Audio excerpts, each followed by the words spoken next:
సుమన్ టీవీలో మీ business promotions కోసం ఈ కింది నెంబర్ను సంప్రదించగలరు.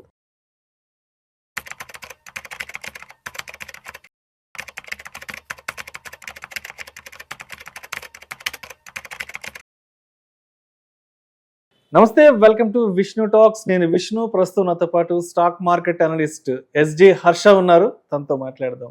నమస్తే హర్ష. నమస్తే. Welcome to Vishnu talks and welcome to weekend market outlook. Thank you Harsha, ఇవాళ వీకెండ్ మార్కెట్ ఎక్కడ క్లోజ్ అయిందో చూద్దాము. సెన్సెక్స్ విషయానికి వస్తే 84 పాయింట్ల లాభంతో 84,562 వద్ద క్లోజ్ అయింది. సో హర్ష, ఇవాళ బీహార్లో ఎన్నికల ఫలితాలు కూడా వెలువడ్డాయి. ఎన్నికల ఫలితాలు ఎన్డీఏకి పూర్తి అనుకూలంగా వచ్చినప్పటికీ ఆల్మోస్ట్ 208 సీట్ల వరకు ఇప్పటి వరకు గెలుచుకున్నట్లుగా కూడా మనకి ఇన్ఫర్మేషన్ వస్తుంది. బట్ అయినా కూడా మార్కెట్లు ఎక్కడ పెద్దగా రియాక్ట్ కాలేదు. ఎన్నికల ఫలితాలను మార్కెట్లు ఎక్కడా కూడా సీరియస్గా తీసుకోలేదేమో అనిపిస్తుంది. ఎస్, మీరేమంటారు? Correct sir. So Bihar results చూస్తే ఈవెన్ ఇండియా కూడా ఊహించుండరు అంత మ్యాసివ్ మెజారిటీ వస్తుందని. బట్ అంత హ్యూజ్ మెజారిటీ వచ్చినప్పటికీ మార్కెట్ ఏమాత్రం కూడా దానికి రియాక్ట్ కాకపోవడానికి కారణం లాస్ట్ వీక్ లాగే ఈ వీక్ కూడా మన లోకల్ ఫ్యాక్టర్స్ కంటే ఇంటర్నేషనల్ ఫ్యాక్టర్స్ మార్కెట్ని ఎక్కువ అఫెక్ట్ చేస్తాయి. ప్రైమర్లీ అమెరికా ఈ వీక్లో మనం చూస్తే shut down, US shut down ఏదైతే ఉందో అదే మళ్ళీ గవర్నమెంట్ బ్యాక్ టు ఫంక్షనింగ్ వచ్చేసింది. అయితే ఈ షట్ డౌన్ ఉన్నంత కాలం చాలా డేటా బయటకు రాలేదు. వాళ్ళ ఇన్ఫ్లేషన్ ఎలా ఉంది, ఎంప్లాయ్మెంట్ డేటా ఎలా ఉంది, అఫీషియల్ ఫిగర్స్ బయటకు రాలేదు. షట్ డౌన్ ఓపెన్ అయ్యాక వచ్చిన ప్రిలిమినరీ డేటా ప్రకారం, అలాగే వేరే వాళ్ళు చేసిన అనాలిసిస్ ప్రకారం యుఎస్లో ఇన్ఫ్లేషన్ మీద చాలా మిక్స్డ్ ఒపీనియన్స్ ఉన్నాయి. అటు తగ్గుతుంది అని ఎవరు ఖచ్చితంగా చెప్పలేకున్నారు, అలాగని పెరుగుతుందని కూడా చెప్పలేకున్నారు. బట్ ఆ ఇలాంటి మిక్స్డ్ రిజల్ట్స్ వచ్చినప్పుడు ఏమవుతుందంటే మోస్ట్లీ పెరగచ్చు అన్న దానికి స్కోప్ ఎక్కువగా చూస్తారు. సో అలా ఒకవేళ ఇన్ఫ్లేషన్ పెరుగుతుంది అనేది కన్ఫర్మ్ అయితే దానివల్ల మెయిన్ ఇంపాక్ట్ ఏంటంటే డిసెంబర్లో మామూలుగా మనకి ఆర్బీఐ ఎలా అయితే మనకి ప్రతి క్వార్టర్ రెపో రేట్లు కట్ చేస్తుందో అలా యుఎస్ వాళ్ళ ఫెడ్ డిసెంబర్లో రేట్ కట్స్ చేయకపోవడానికి స్కోప్ ఎక్కువ ఉంటుంది. అయితే ఇప్పుడు వాళ్ళు రేట్ కట్స్ చేయకపోతే దానికి మన మార్కెట్కి లింక్ ఏంటి అంటే, ఒక సింపుల్ ఎగ్జాంపుల్ చెప్తాను. సపోజ్ మీరు ఒక బిజినెస్ స్టార్ట్ చేయాలనుకున్నారు అనుకోండి. ఇప్పుడు మీకు బిజినెస్ స్టార్ట్ చేయడానికి పెట్టుబడి అవసరం, దానికి బ్యాంక్కి వెళ్ళి అప్పు తెచ్చుకోవాలనుకోండి. నాకు ఇది చెప్పండి, బ్యాంక్లో మీకు వడ్డీ తక్కువ ఉన్నప్పుడు మీరు అప్పు తీసుకొని వచ్చి బిజినెస్ స్టార్ట్ చేస్తారా? బ్యాంక్లో వడ్డీ ఎక్కువ ఉన్నప్పుడు అప్పు తీసుకొని వచ్చి బిజినెస్ స్టార్ట్ చేస్తారా? ఆబ్వియస్గా తక్కువ ఉన్నప్పుడే మనం వడ్డీకి తెచ్చుకుంటాం. కరెక్ట్, తక్కువ ఉన్నప్పుడు మీరు వడ్డీ తెచ్చుకుంటారు. ఇప్పుడు అప్పు తెచ్చుకొని బిజినెస్ స్టార్ట్ చేస్తారు. ఇప్పుడు బిజినెస్ స్టార్ట్ చేయడం అనేది ఒక రిస్కీ థింగ్. కాబట్టి మనకి వడ్డీ రేట్లు ఎప్పుడైతే తక్కువ ఉంటాయో అప్పుడు మనం రిస్క్ ఎక్కువ తీసుకొని రిస్కీ థింగ్స్ చేయడానికి ఎక్కువ మొగ్గు చూపిస్తాం. వడ్డీ రేట్లు ఎక్కువ ఉన్నప్పుడు అలా రిస్కీ థింగ్స్ చేయడానికి మనం వెనకాడతాం.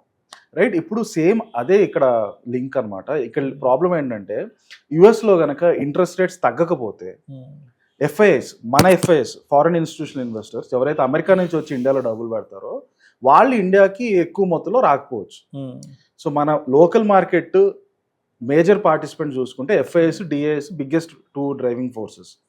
అటు బయట నుంచి వచ్చేవాళ్ళు ఒకవేళ వీళ్ళు బయట నుంచి వచ్చి డబ్బులు పెట్టకపోతే మార్కెట్కి అంత లిఫ్టింగ్ ఫ్యాక్టర్ ఉండదు. సో యుఎస్లో డిసెంబర్లో కనుక రేట్ కట్లు చేస్తారన్నారు అనుకోండి, రేట్లు తగ్గిస్తారన్నారు అనుకోండి, అప్పుడు మన దగ్గర ఎక్కువ ఎఫ్ఐ ఇన్ఫ్లోస్ చూస్తాం. ఒకవేళ చెయ్యట్లేదు అన్న న్యూస్ ఏదన్నా వస్తే అప్పుడు ఎఫ్ఐఎస్ రావడం కూడా తగ్గిస్తారు. ఈ వారం మొత్తంగా చూసినా కూడా మీకు ఎఫ్ఐ ఇన్ఫ్లో తగ్గిపోయింది. ఆల్మోస్ట్ ఒక 1 yearగా ఎఫ్ఐ ఇన్ఫ్లోస్ ఇండియాలో తగ్గుతూనే వస్తుంది. అయితే ఈ స్పెసిఫిక్ వారం మార్కెట్ ఓవరాల్గా చూసినా కూడా పెద్ద ఎక్కువ మూమెంట్ లేదు.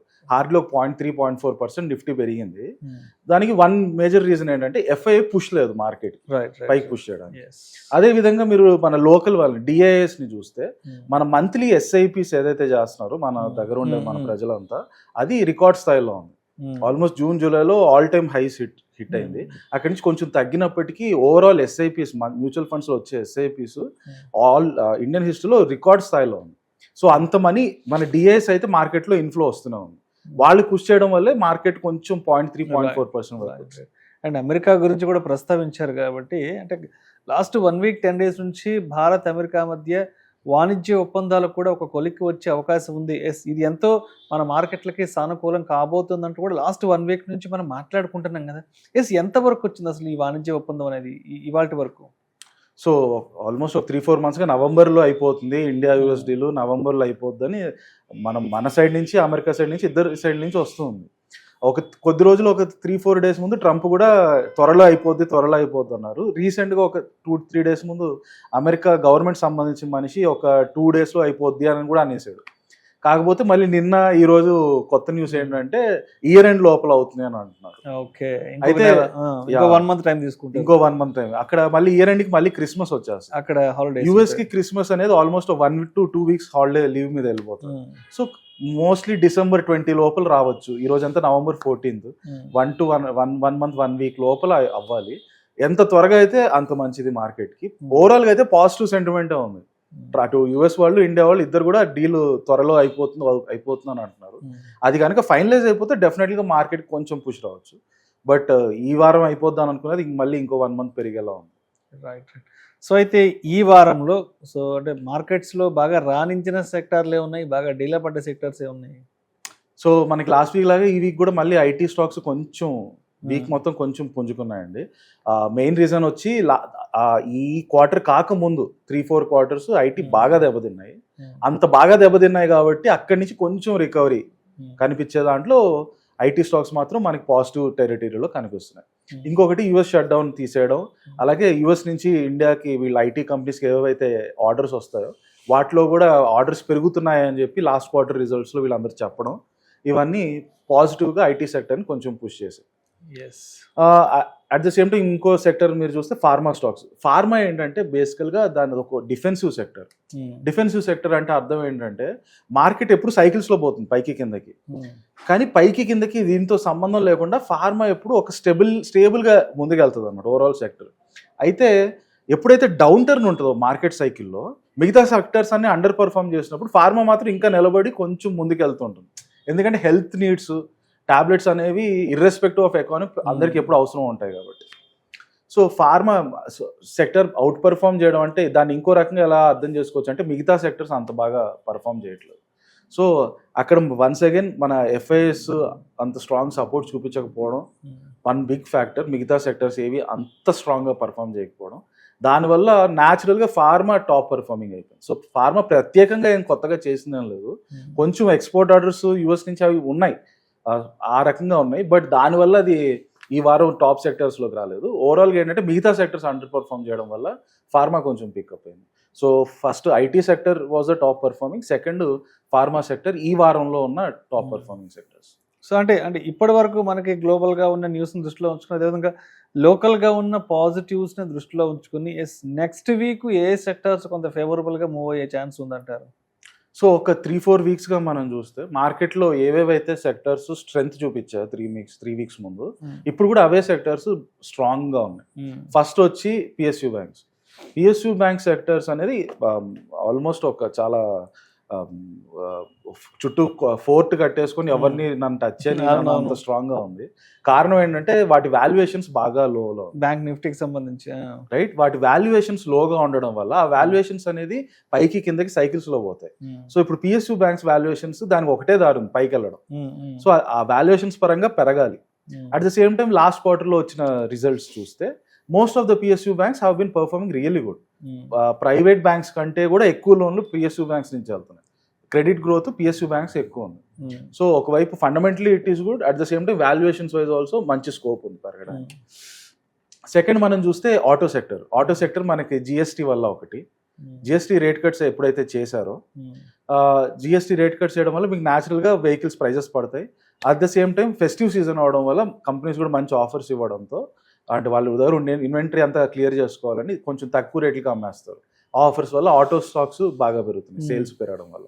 మూడోది ఇంపార్టెంట్ వచ్చి మెటల్ సెక్టర్ మళ్ళీ పుంజుకుంటున్నట్టు కనిపిస్తుంది. దానికి అంటే స్ట్రెంగ్త్ ఉండింది, అట్ ద సేమ్ టైం ఆ స్ట్రెంగ్త్ ఇంకా బలపడేలా కనిపిస్తుంది. దానికి కారణం ఏంటంటే చైనీస్ ఎకానమీ కొంచెం ఒక 3-4 monthsగా బాగా చేయకపోవడం వల్ల చైనాలో స్టిమ్యులస్ అనౌన్స్ చేస్తారనేది కొత్త న్యూస్ వస్తుంది మార్కెట్లో. చైనాలో స్టిమ్యులస్ అనౌన్స్ చేస్తే ఏమవుతుందంటే చైనాలో ఇండస్ట్రియల్ యాక్టివిటీ పెరుగుతుంది. స్టిమ్యులస్ అంటే ఏం లేదు, బేసికల్గా ఇండస్ట్రీ గ్రోత్ స్లోగా ఉందంటే ఆ గ్రోత్ పెంచడానికి వాళ్ళు కొన్ని ఇన్సెంటివ్స్ ఇస్తారు. సరే మీరు ఇంత ఎక్స్పోర్ట్ చేస్తే మీకు ట్యాక్స్ కొంచెం తగ్గిస్తాము, లేదా మీకు డబ్బులు కావాలంటే ఎక్కువ డబ్బులు ఇస్తాం తక్కువ వడ్డీకి. ఇలా గవర్నమెంట్ బూస్ట్ చేస్తుంది ఇండస్ట్రీని. సో చైనాలో స్టిమ్యులస్ వస్తుందన్న న్యూస్ ఎప్పుడైతే స్టార్ట్ అయిందో దానివల్ల మెటల్స్ ప్రైజెస్ అన్ని పెరుగుతాయి. ఎందుకంటే చైనా వరల్డ్లో బిగ్గెస్ట్ మ్యానుఫ్యాక్చరర్, వరల్డ్ ఎక్కడా లేనంత మ్యానుఫ్యాక్చరింగ్ చైనా చేస్తుంది. వాళ్ళు స్టిమ్యులస్ ఇస్తున్నారంటే మ్యానుఫ్యాక్చరింగ్ యాక్టివిటీ బాగా బూస్ట్ అవుతుంది కాబట్టి దానివల్ల మెటల్స్ అన్నిటికీ ఫస్ట్ ఏదైనా మ్యానుఫ్యాక్చరింగ్ చేయాలంటే ముందు అన్నిటికంటే ముందు రా మెటీరియల్స్ మెటల్స్ కావాలి. సో కాపరు, సిల్వరు, జింక్, అల్యూమినియం అన్నీ కూడా మెటల్స్ ప్రైజెస్ మళ్ళీ ర్యాలీ ఉంచుకోవడానికి వన్ బిగ్ ఫ్యాక్టర్ వచ్చి చైనా స్టిమ్యులస్ రాబోతుంది అని. రైట్. సో నెక్స్ట్ మార్కెట్ ఎక్కడ సపోర్ట్ అండ్ రెసిస్టెన్స్ లో తీసుకునే అవకాశం ఉందంటారు? So on a good long term basis, I mean ఒక 2-3 వీక్స్ బేసిస్లో చూస్తే 24,000 25,300 దగ్గర అనేది స్ట్రాంగెస్ట్ సపోర్ట్ నిఫ్టీకి. 25,300 కిందకి రాకపోవచ్చు. అట్ ది సేమ్ టైం ఇప్పుడు ఆల్మోస్ట్ 26,000 దగ్గరకు వస్తుంది కదా. 26,000 ఈజ్ ద బిగ్గెస్ట్ రెసిస్టెన్స్. ఈ 26,000 దాటింది అంటే లాస్ట్ టైం మన 2024 సెప్టెంబర్లో ఏదైతే పీక్ ఇచ్చిందో అరౌండ్ 26,200 దగ్గర, that will become the next big resistance. Down side support పరంగా 25,350 ఒకటి స్ట్రాంగ్ అయితే, ఆ తర్వాత 25,550కి 25,700 కూడా సపోర్ట్ లెవెల్స్ ఉన్నాయి. మనం లాస్ట్ 1 to 2 months చూస్తే మార్కెట్ సైడ్ వేస్లో ఉంది. ఇప్పుడు కూడా ఇంకా మేబీ ఈ రెసిస్టెన్స్ సపోర్ట్ మధ్యలోనే వెళ్ళేలాగా అనిపిస్తుంది. అన్లెస్ ఆ లాస్ట్ ఇయర్ పీక్ ఏదైతే ఉందో 26,200 దాటి కొత్త పీక్ ఇస్తే తప్పితే మార్కెట్ ట్రెండ్ కంప్లీట్గా చేంజ్ అయ్యిందా అన్న క్వశ్చన్ రాకపోవచ్చు. Thank you so much Harsha. Thank you. Yes, గత వారం అంతా మార్కెట్లో ఏం జరిగింది అండ్ వచ్చే వారం మార్కెట్లో ఏం జరగబోతోంది అనే దాని గురించి చాలా చక్కగా మీ అనాలిసిస్ అండ్ మీ అవుట్లుక్ తెలియజేస్తే thank you so much. Thank you.